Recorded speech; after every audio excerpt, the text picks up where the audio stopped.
Hello, everyone, and welcome. My name is Kong Shang, and I'm the host of the Purpose Tuned podcast.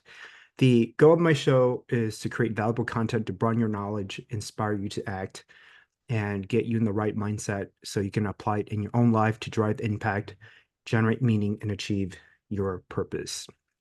Today's guest is Geffrye Parsons. He's the founder and CEO of the Inclusion Imperative, which provides DEI, which stands for Diversity, Equity, Inclusion, related consulting, speaking, and training services to businesses with a stated mission of making the world a more inclusive place, one organization at a time. Jeff is also known as the inclusion changemaker. He is a respected thought leader whose work drives workplace inclusion with a focus going beyond mere theory to practical reality, heavily informed by his previous 35-year front office executive career with global financial and professional services organizations. He's been recognized multiple platforms, including the British LGBT Awards, the Pink News Awards, Stonewall, the Financial Times, The Guardian, and Yahoo Finance. And lastly, Jeff is also known as a top voice on LinkedIn for his expertise in leadership, change culture change, and executive management. Jeff, thanks so much for joining us today. I appreciate your time. Um, you have quite an impressive background. How did you get started in the world of leadership? Well, first of all, thank you for the opportunity, and it's lovely to be here. And it's a great question. How did I get started into this? Because it wasn't something I ever set out to do. It happened very much organically and by way of career evolution, really. So my background, and I always feel very old when you mention the 35 years, as you did in my bio.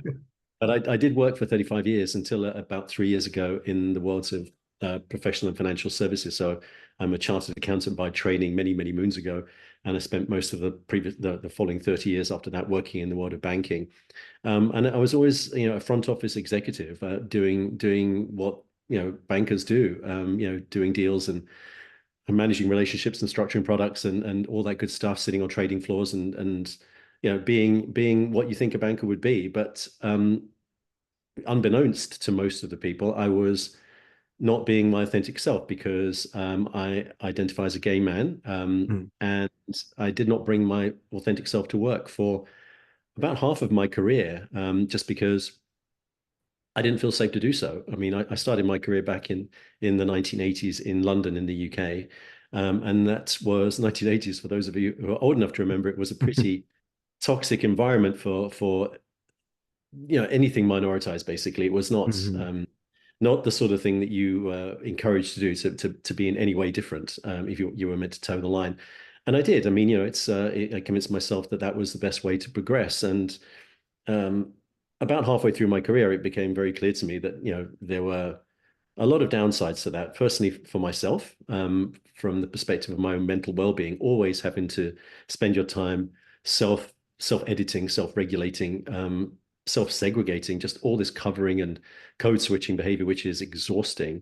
And it Mhm. also meant that I wasn't really able to bring my full value to play at work in the teams that I was working with.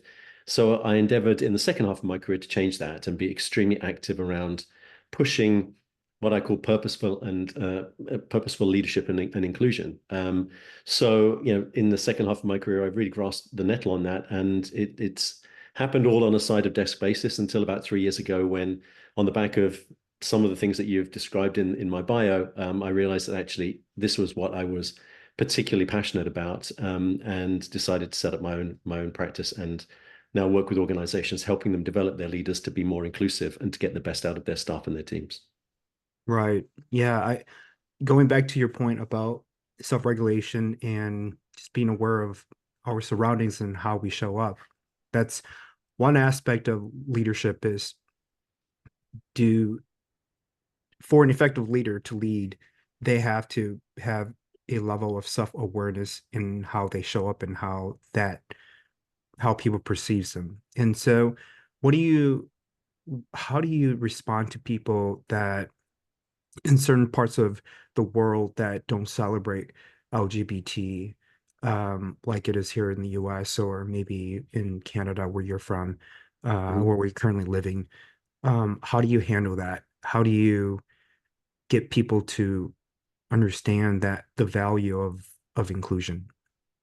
Well, it's a process of engagement. What we need to avoid is coming across as too holier than thou, really, for want of a better phrase, of too soapboxy, trying to basically embarrass people and say, look, this is the right way to do things, and if you don't agree with me, then you are wrong. Because, you Mm, know, humans are organic and we all have different views, and recent elections, for example, have shown us that we're not all of the same mindset, and hmm we need to be constructive in the way we go about this, and that isn't always happening. So we need to be very careful that we don't alienate people in the process of trying to make them understand the value add. And there is a hmm huge value add. So the way that we should go about this is not to embarrass people or try to shame people for not being aware of or not being sympathetic to any minority rights, or the value of minority perspectives, which is really where I come at this from a business perspective, but actually to engage with them and try to find out what it is about their perspective that is flavoring the way they think, and is there anything that we can do constructively to contribute to that thought process whereby they can understand better.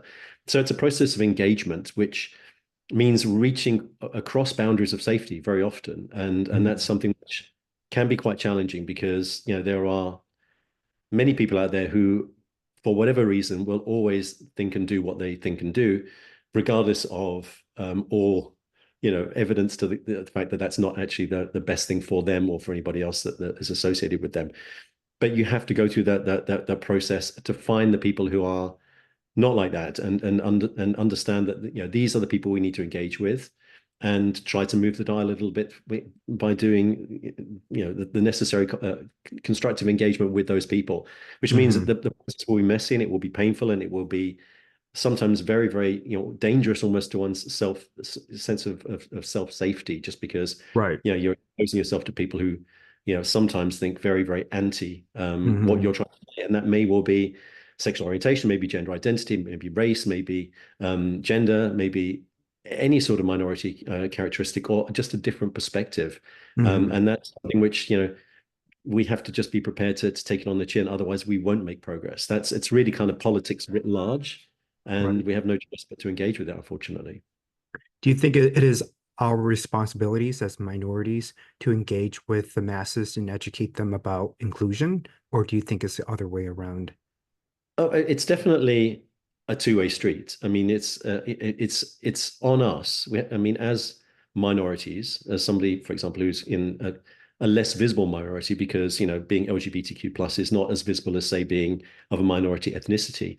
It's up to us to take on the role of educators is too strong a word, but basically just message spreaders, basically saying, hmm um, if we don't reach out, then all we're doing is talking to people who already are either like us or agree with us, and we're speaking into an echo chamber, and that doesn't serve any purpose at all. That's not going to change anyone's mind, because we already agree with each other. And that's probably the biggest problem with social media, is you're kind of the algorithms force you to talk to people who already agree with you, and we need to hmm break that. So it is on us to do that, but it is obviously incumbent upon other people to be open to those conversations as well. And that's something that leaders need to practice and also facilitate. Openness is an absolutely critical ingredient in any form of leader, but being open to other perspectives, other ways of doing things, challenging received wisdom, is really how we progress from where we are today. I mean, we are an evolutionary race, and everybody knows that during, even in my lifetime, I'm nearly 60 years old. Think about the amount of change we've seen, and that would not have happened if we all just carried on treading water and doing the same things the same way. So you have to be open to different perspectives, different ways hmm of doing things, and that extends into the world of business, around everything that we do, the way we do things, but also bringing in minority perspectives, so that you get the full remit of potential inputs, to which are all very valuable. Otherwise, you're missing out on that, and that's really at the heart of inclusion in a business perspective, hmm beyond the social justice piece, which is very important. Once you bring it into the world of corporate spaces of business, and you start talking about business leaders, the purpose that they serve in this is to really make sure that they are forward looking, and that means they need to be open to different ways of doing things and different perspectives, and to facilitate that by encouraging people to have a voice and giving them, the space by which to do that, and then giving them the respect for doing so as well. So it's super important, from everybody's perspective, that they are embracing this, but it is particularly important for leaders in the corporate space to be the people who not only embrace it but also facilitate it. Yeah, that's you hit on so many important points. Um, and I want to go back to a few of them. Uh, one is around. It sounds like there has to be some sort of courage that the person that's the educator, the message spreader, would need to develop in order to speak to the masses. How do we as change agents develop the courage to do so while at the same time still dealing with our own personal trauma from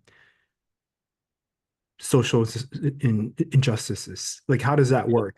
It's a lot of energy. It's It, a lot it, of energy and um mind being used to not only protect ourselves but also get out there and spread our message that inclusion is important.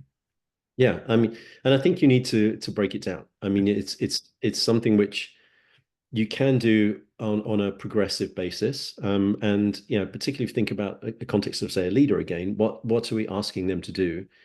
And you mentioned earlier the self-awareness, which is things like emotional intelligence, and cultural intelligence as well, but particularly emotional intelligence, and the self-awareness piece of that is quite key around that. And if we are thinking about trying to be, let's call it a change agent, somebody who is trying to help other people effectively progress in their thinking, and in a two-way street through a conversation like the one we're having now, you've got to think about the dimensions through which you need to go to get to that. And I think there are three basically for each individual person. There's the what I call the three I's. There's the intrapersonal, the interpersonal, and the impersonal. Mm, And it's to think about what you can do in each of those regards. Now, intrapersonal, which basically means everything to do with yourself, is something that mm, you fully control, right? So, that's about you're boosting your own self-awareness, the emotional intelligence, the EQ part.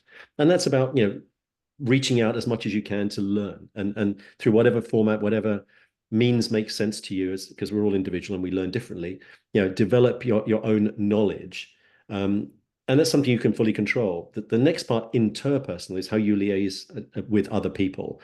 And that's the part where you need to get into discussions with people who may or may not agree with you, but it's all part of feeding into the first process, the intrapersonal, of helping you learn, but it also means that you are then sharing your knowledge and trying to develop some form of consensus.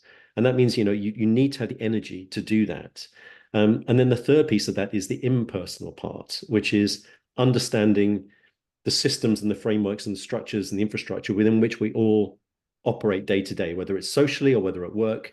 There are systems, there are policies, there are practices which over overarch all the things that we do, and they will mhm, be influencing what we can do. So there will be policies, there will be workplace practices, there will be all sorts of rules and regulations which will constrain or drive what we can do.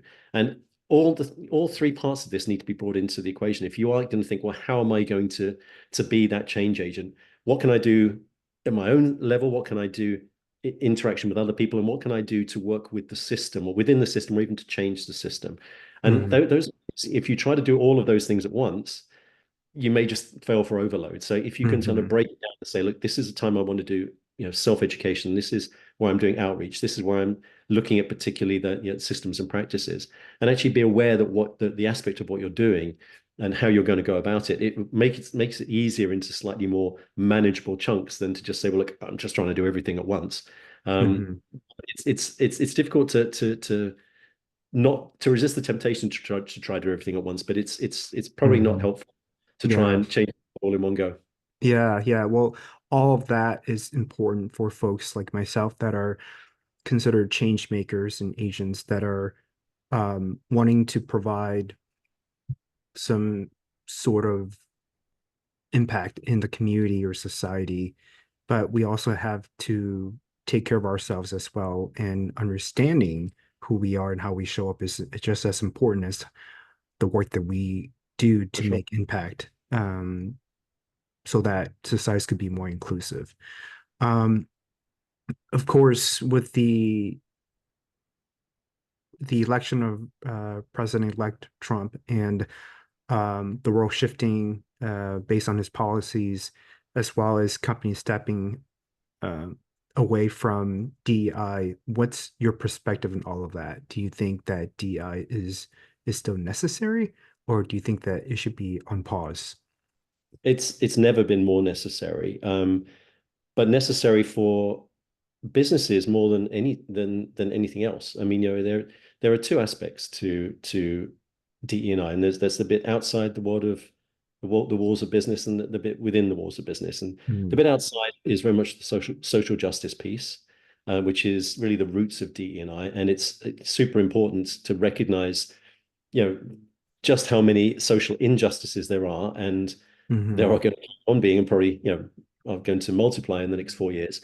And it is important that work carries on in that regard. But when you move within the corporate space, within the walls, DE&I becomes something in addition to that. And if what we're trying to do is to create spaces which are inclusive within those walls, and then also to empower those organizations to be very powerful external facing change agents themselves, so that they can amplify the messaging which we want the world to hear about, what is the right thing to do. And that's because if we are able to show those businesses that the right thing to do is also for them the best thing to do, then it's a win-win. It's a synergy mhm, of benefits, if you like. And the mhm, best thing to do for them is as businesses to be successful, to be profitable, to make money. That's what businesses exist for. And therefore we need to work with them to make sure that they understand that DE&I is not charity. This is not like, let's just be nice to the minority, and it's not fair because we're trying to give somebody a leg up when they didn't earn it, etc.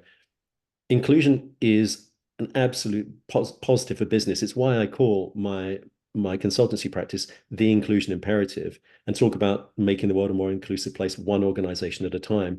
This is something which businesses need to understand is actually value adding for them. It's not about anything which is um, just managing downside, or trying to be seen to be a good corporate social citizen. This is mhm, actually something which they're going to benefit from. The multiplicity of inputs that inclusion encourages are the lifeblood of tomorrow, of future proofing for the organizations of tomorrow. Those who carry on trying to do the same thing the same way, who listen to the same people, who just effectively just recreate today in a relentless for next loop, are going to be overtaken by the disruptors of tomorrow. I mean, if we look at where the world is today, it's massively different from where it was when I started my career, and that's because of disruptors. And disruptors are the ones who bring in a different perspective. It's the progress paradox, right? Is that, if the progress mhm, paradox says, the reasonable person adapts themselves to their environment, the unreasonable person tries to adapt the environment to themselves. And that means, you want an unreasonable person to come along so that you progress your environment. Otherwise, you're just keeping doing the same old things the way that you always would. And history is littered with organizations that were once absolutely rulers of the roost in their industries and are now irrelevant, just because mhm, they didn't embrace the perspective of difference, and they were overtaken by people who did. Um, mhm, you do need to empower people who've got a different way of thinking, and that every part of difference needs to be celebrated. And that's difference. I'm not just talking about demographic difference. I'm talking about difference of all natures. That might be just difference in qualifications, difference in lived experience, difference in cultural attitudes, but also just difference in perspectives that comes from having lived a different life, and had to do things such as a minority might have to do just to cope with the day-to-day things which those with the privilege of not being like that don't have to think about. And those different perspectives feed innovation, they feed creativity, they feed robustness in terms of risk awareness, and they also increase engagement and productivity and retention. So it's good for business in all ways.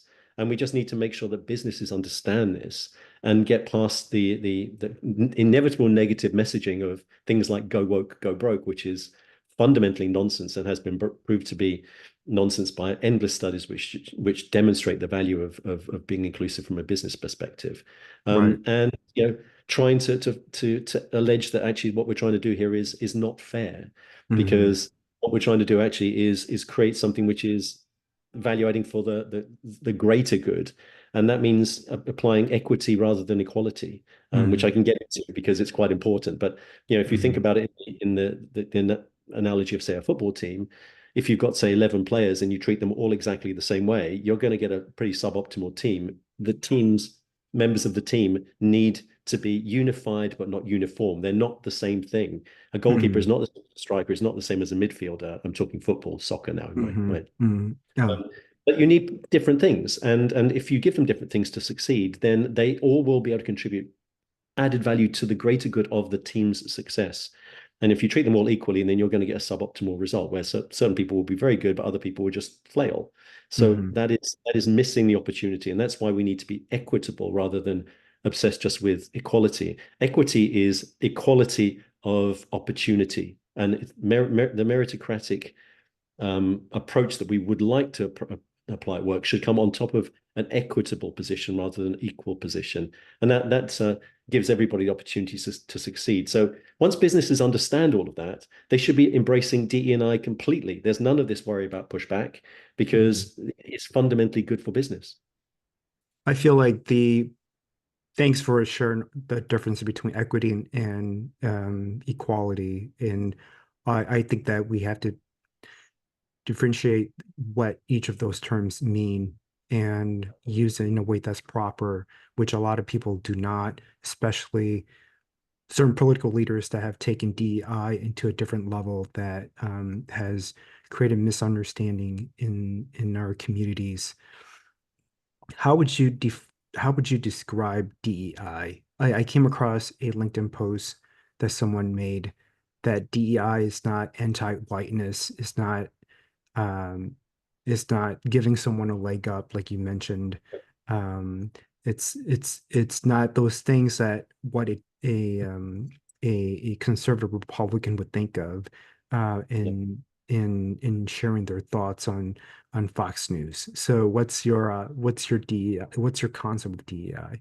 What it doesn't mean is didn't earn it, right? Which is what another phrase that I've seen thrown around. I mean, this is Hmm. very much the sort of reactionary description of saying, look, this person, you're giving them an unfair advantage because they are, different. And the whole point is difference matters, difference is valuable, and we want Hmm. to find ways to bring the value out of difference. And that means that we need to give that difference the platform it needs to be able to add that value. And that means we have to be human. I mean, basically, I call myself the chief empathy officer of my business. And that's because empathy is about trying to put yourself in somebody else's shoes as much as you possibly can.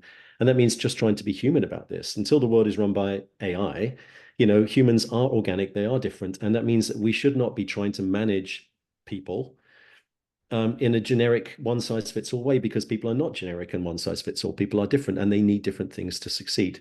So for me, DE&I is about that. It's about trying to bring the best out of people, to give people a voice. Make Hmm. sure you're bringing all of the voices into the conversation. You are empowering them and respecting them and taking it into consideration.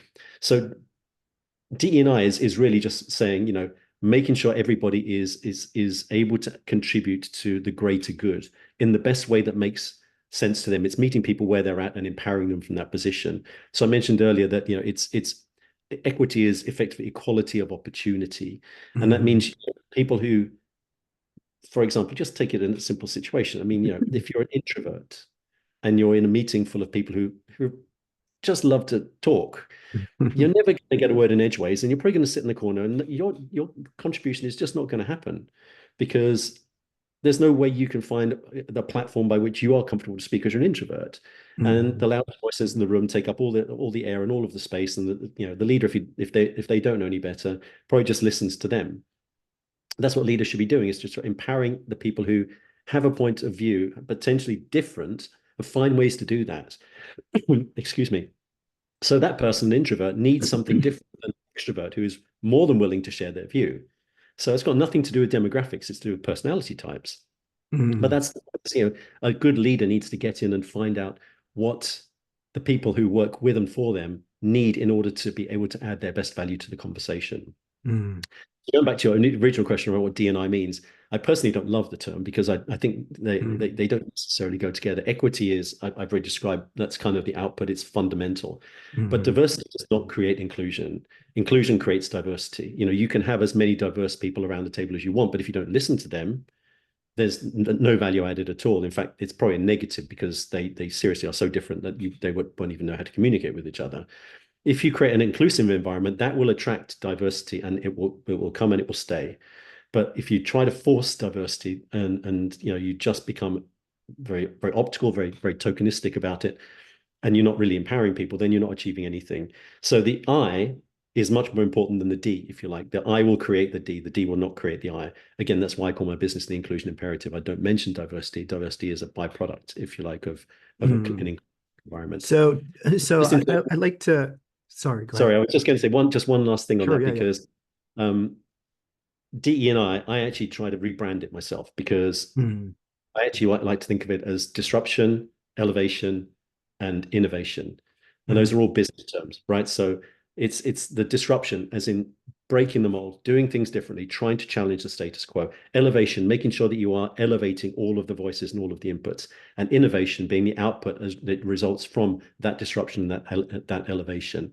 That's the way we should thinking about DE&I. It's not the nice to have of something that happens in HR and it's all about sort of managing quotas or whatever. It's about a business imperative. And the innovation that you want comes from the disruption and elevation that you want to create. So it's disruption, elevation, and then innovation. Correct. Correct. Okay. That's my That's own that's personal thinking about it. yeah, that's great. I'd never thought of it that way, and it's brilliant, really. It's a different way of thinking about DEI. I do want to push back a little bit about how you say that without inclusion, diversity, is it yeah, without inclusion, there won't be diversity or something along that, Right. right? And um, how I've been thinking about DEI has always been, well, you have to have diversity and then equity and then inclusion. It's like a process, like one, step two, and the step three, right? But now you're saying that for if you're advising or consulting at a company and you're wanting to create lasting change, inclusion has to be the number one priority, which I agree. But how we get there might be different because everyone is on their own journey in understanding DEI, if that Right. makes sense. Yeah. When you think about your approach of inclusion, I relate that to psychological safety, where you Correct. create an environment of psychological safety for people to come in and share their thoughts and feelings and ideas about a certain topic or whatnot. And so how I'm thinking about this process is really um, you know, individuals that want to do DI work, but they're not sure how to do that. Like they're just beginners, right? Like speaking to a layperson, like where's their tolerance fall in the process? Where does acceptance fall in the process? And where does inclusion fall in the process? Like I'm interested in your take on that. Yeah. Uh, I know that that's a big question, but Well, we can it is, but dissect it. it's a fundamental question, and it is, it's something that has evolved in my own thought process over the course of several years, and that's why I've concluded that inclusion is the critical ingredient, and equity is fundamental to this. Equity is a fundamental ingredient in creating inclusion, Mhm. um, but diversity is just a means to an end. You can create diversity by hiring and promoting. I mean, just go out and say we haven't got enough women. Just go and hire some women. We haven't got enough people of minority ethnicity. Go and hire some minority ethnicity people, people of minority ethnicity, or what you name the characteristic, you can do it, and you can do the same thing internally just by promoting. Hmm. What does that achieve exactly? It just means you've got a body count. Right. It doesn't mean they're adding any value because they're not necessarily empowered to do so because you haven't changed the culture. All you've Hmm. done is basically put people around the table, and this happens an awful lot where people want to be seen to be doing this. It's why I'm not in favor of quotas. It's why I also don't have a problem with affirmative action being struck down because it should not be necessary to do this. I mean, if you excuse me, if you create the right environment, you won't have to legislate this into action. It will happen naturally because there will be a natural pull for people who've got a diverse thought, and Hmm. that's created inclusion where that is valued. Hmm. I mean, who wants to stay in a place where you know that you're the token? If you are a woman who's been promoted so that the statistics look great and you get ignored in meetings completely, or told that the only way you're ever going to succeed in this organization is if you become more like the rest of us. In other words, assimilate into becoming more like a man. We Hmm. don't really want a female perspective. Then, who wants to be that? So, why Right. would anyone stay? So diversity is not going to stick around unless you overlay it with equitable and inclusive practices. So that's why inclusion is the fundamental ingredient. And inclusion, as you rightly mentioned, is built on psychological safety and the Mhm. stages of psychological safety that allow people to feel like they can be themselves and they can be respected for the way they need to learn and to contribute and to have a certain degree of autonomy and accountability and ultimately to challenge the status quo with their own contributions and to have that respected and heard and taken into account. If that's not the case, then people won't stick around. And Right. it's very important that we create an inclusive environment for people to be attracted to, and the diversity should happen as a natural byproduct of that. Of course, you can encourage it by going out and recruiting people, but you need to basically make sure that those people, once they're in, are not assimilated into the way things have always been done so much that their potential value of difference is ignored. Right. The process of corporate renewal is interesting in this. You do need people, staff do turnover. You do need new staff, and it's very much a tension, but a positive tension between making sure that the culture of the organization carries on existing, but is enhanced and is fed by the inputs that come in from the new blood that's being recruited. That you don't Hmm. want to overly follow the mantra of this is how we do things around here. In other words, you need to fit entirely into our model. Hmm. But we won't just be so laissez-faire as to say it doesn't matter. You just come and do what you want. So you need to mix the two together and create a synergy of current and future. Yeah. I also think that companies that want lasting change also need to build infrastructures in place for diverse talent to thrive within their culture, right? Like if a CEO says, we're going to hire 10 women or people of color to meet the status quo, but they don't have the infrastructure in place to develop these individuals and retain their talent, then we're not being intentional. No, And absolutely. so that's where someone like yourself, who's highly, uh, you know, knowledgeable about this arena, could come in and say, look, before we can even attract top talent, what current infrastructures do you have in place to ensure that these diverse talent can thrive in within your company culture? And so I feel like there's just a lot of component to creating lasting change within an organization. It's just not just about talent management. It's not just about attracting diverse candidates. It's also about having those tough conversations internally within the organization and say, what are we doing to currently celebrate our diverse talent pool and and creating systems and processes that make it easier for new hires of diverse talent to come in and want to work here and not feeling like they're just there to fulfill a quota, right? So it looks like you had a lot of thoughts on that, but I'll Well, I mean, it's absolutely right, and that means what we're talking about is culture, right? So it's about culture change. You can't segment that. You can't basically, just put it in a little bit of the organization and hope that that's enough. So if it's Hmm. just talent management, and talent management has a brief, for example, to try to get people with different perspectives or different lived experience in, but then they come into an organization which is not receptive, doesn't give Hmm. them the respect that they would need to be able to use their potential value add, then what was the point of that? The organization is getting nothing out of it other than somebody who may look or sound a little different, but is not getting any different perspective. And Right. in all probability, they won't stay anyway, because why would you? Why would you? So it needs to be done throughout the organization. And that's why I believe that all inclusion work should be very much tied up with leadership development, and therefore Hmm. it's a fundamental part of being a good leader, being an inclusive leader. And that means it very much needs to sit in the front office rather than just sitting in back office, and particularly in HR, as seen to be sort of a mind of compliance mentality. This is something we have to do because we're told to do it. We don't really understand the business purpose associated with this, but let's jump through the hoops.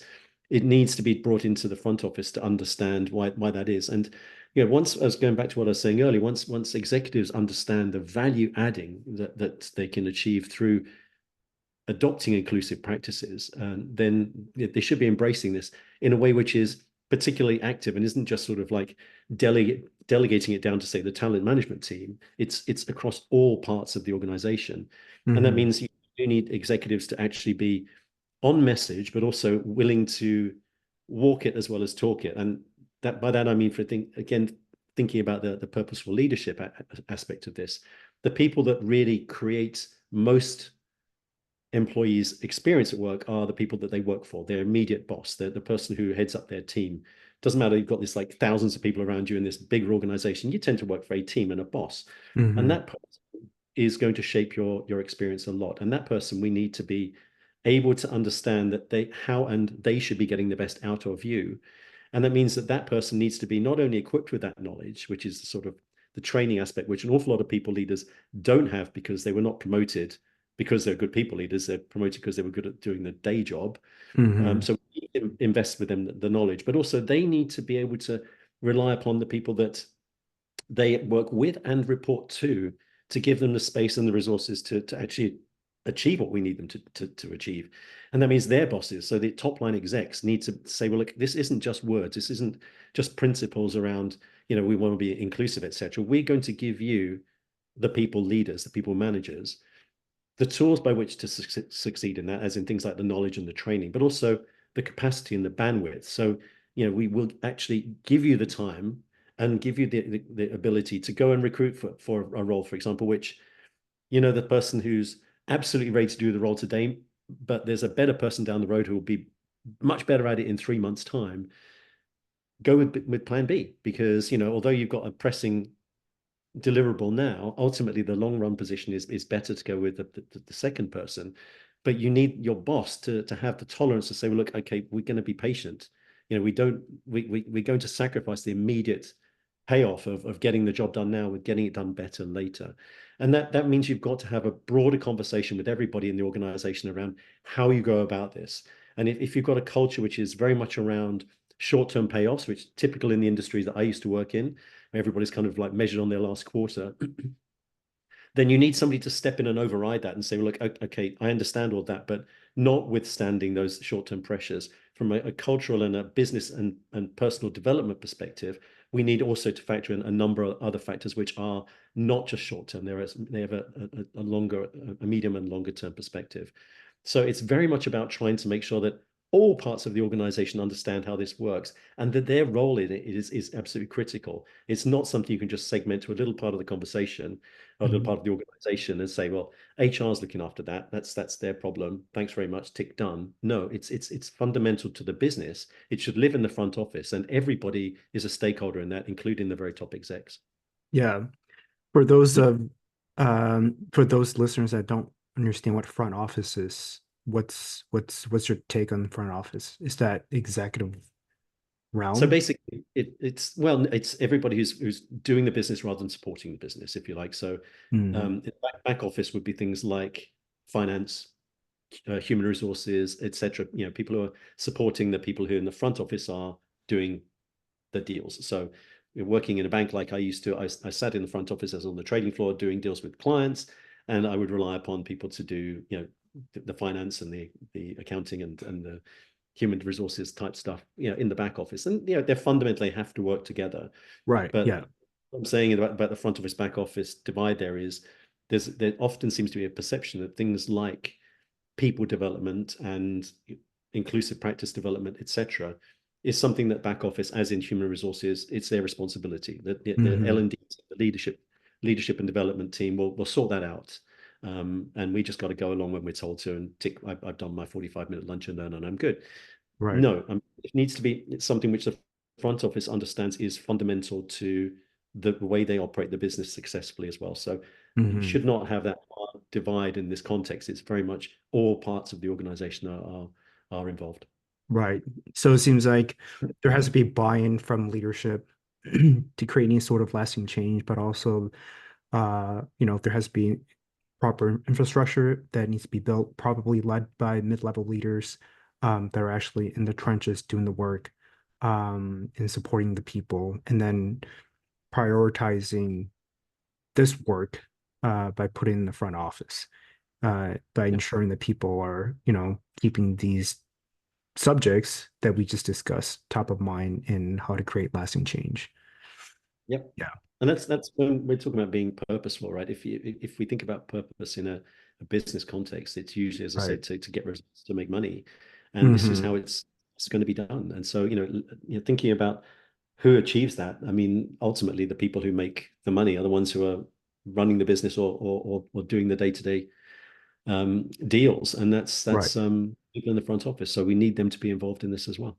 Right. Yeah. I mean, money is the lifeblood of every company, and without it, then how could they survive? And all of this talk about quote unquote DEI or inclusion is really to generate innovation, which then possibly makes an impact on the bottom line of an organization. And so that's where the outcomes are at that we're trying to achieve. Um, Correct. And then those what organizations and role models, effectively, role models? look Yeah. as in they're successful. Look at us. We're succeeding because we're embracing diversity of thought. Look how, and that's something which other organizations, if they are forward thinking, should say, well, look, actually, I get it, like it makes sense. So we are relying upon organizations to become effectively corporate role models by showcasing, how they succeed by being inclusive to the rest of the world, and others will follow. And that means, the natural cascade of benefits that come from that will help Mhm. the outside the business as well, as in the social justice piece will be enormously informed and improved as a result of that as well. Yeah, yeah. So what drives you to do this work every day? What's your Well, essence? it's a passion because and it's the passion because I've seen it not being done very well for a very, very long time. And if I think about my career, and an awful lot of what I do is informed by things that I went through in my career. Um, Taking it back to the 1980s when I started, as I said, that was a very toxic place. Living in London in the UK as I was at the Hmm. time, a lot. I mean, you're certainly not old enough to remember this, but in the 1980s was the time of like the Gordon Gekko era, which was a Hmm. character from the movie Wall Street, where quote unquote lunch is for wimps. And we were living at the time with an extremely right wing government in the UK, which had passed all sorts of legislation, which effectively tried to legislate out of existence the acceptability Wow. of being LGBTQ plus. There's something called Section 28, which basically meant you can't encourage or promote in any way people to be this. It was quite shocking, and effectively that made it very clear that this was a sort of environment which was not really receptive to minority perspectives. And then when I moved subsequently, I moved to Hong Kong, and I lived in Asia for 14 years. I was in Hong Kong for 11 of them, and I worked for a Big Four accounting firm, which was, to my surprise, very Dickensian, actually, very, very, very old-fashioned in its views and in terms of gender equality, etc. But also just the management practices, which were in many cases based upon engendering sort of fear, right? You were terrified to do or say anything lest you be struck down by the powers that be. And it really resonated with me because here I was coming in as an audit manager at the time and in charge of quite large audit teams. And my staff were slavishly following exactly what was done the previous year, Hmm. terrified that if they tried to do anything different, they would be punished as a result of that. And here's me saying, look, we have to do things better than we did last year. The whole point is to try and do a better job than was done before. Even if it was perfectly acceptable before, we always need to do better. But they were always hesitant, saying, well, it's risky for me to try something new. And I thought, what sort of environment is making you fearful to try something new? And that's the fundamental core of psychological safety, right? It's about rewarded Right. vulnerability, saying mistakes are actually learning opportunities and are to be welcomed as that. And that was the opposite of what my personal experience was. Now, of course, this was early in my career and I hadn't formulated my thinking around this at the time. But as I just went through my career, this became so obvious to me that the way that organizations were running themselves were very much, in most cases, just perpetuating the current procedure, very much of, let's keep doing what we're doing because we're good at that, aren't we? Let's Hmm. not think about trying to do anything else. So, let's follow last year's file because we did that right, that sort of mentality, and not bringing in different perspectives and of whether it's minority or any way different to received wisdom. They Hmm. always seem to think that we all have to be the same. And this phrase that I always bring to mind is "great minds think alike." Hmm. Which everybody's heard that phrase, and everybody probably thinks, "Oh, it's a good thing." We throw it away. Oh, great minds think alike. Actually, it's a terrible thing because even if they're great minds, if they're all thinking alike, you're going to get the same answer every single time. And what you need is someone who's got a different sort of mind, great in a different way, bringing in a different perspective, and therefore you're going to have some sort of synergy, some sort of pollination, which will allow you to create a different variation of what's going on today. Hmm. And my career was making it very clear that that wasn't always the case. And I worked in industries which were very regulated. It was not always easy to sort of branch out a little bit, but it's what you needed to do in order to progress. And working in banking as I did, if banks were still using the same risk management tools now as they were 30, 40 years ago when I started out, they'd all go bust Yeah. because the world of finance has changed enormously. We didn't even have pretty much derivatives back then, much less everything being online and being real time, etc. So you have to evolve. Hmm. And this constant sort of suppression of difference was not conducive to that. And so it became very clear to me, and obviously I was coming at it through the prism of a particular perspective of my own, being a gay man, but it was very clear that in all senses this was something which could be seen to be a much bigger principle. So after all of that time working in business, it became very clear to me that this was something I cared about enough to try to actually help other organizations to understand and get better at. So that's really why I do what I do now, and Right. and I hope I can make a difference in some small way. Yeah, that's incredible. I mean, you've had such immense success, and anybody that would love to dive into this work of, um, you know, change management, inclusion should definitely reach out to you. We are approaching that time. Do you have any last thoughts you'd like to share? And where can people find you if they're inspired by this talk? I'd love them to reach out if anybody who would love to keep the conversation going, or if you think I can add value in any way to yourself individually or to any organization, please do reach out to me. So I'm very active on LinkedIn. You'll need to master the ridiculous spelling of my name to find me on LinkedIn, which is Jeff. That is the correct spelling of it. I had a rather eccentric father. And if you Google that, you will only find me anyway. So it should be fairly easy to find me. So I'm active on LinkedIn. So please do connect with me there. That would be great. Or reach out to me via my website, which is just theinclusionimperative.com. There's a contacts page there. Or you could just email me at Jeff, that's a short form, GEFF, of my name, at theinclusionimperative.com. I would love to hear from anyone to find ways that I can help continue adding value for people in this regard. Um, Final thoughts I would say is go back to what I was saying earlier about the way I think about DE&I. It's disruption, elevation, and innovation. And if you think about DE&I in that way, not the traditional way, it gives you a much clearer view about why it matters. It's not only about social justice, important though that is, once you move it into a business perspective and about being a purposeful leader to try to actually be successful in business. It's about embracing the disruption which you need to have in order to do things better tomorrow, elevating the voices of people who will help you do that, and creating, as a result of that, the innovation that you need to be successful in the future.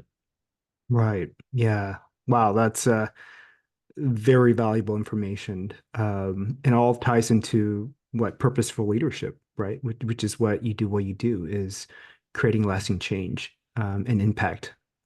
So, Jeff, thank you so much for your time today and sharing such valuable perspectives on my show. Folks, if you're inspired by this talk, I do encourage you to reach out to Jeff directly on LinkedIn or where you can find him. And until then, live purposefully. Thank you.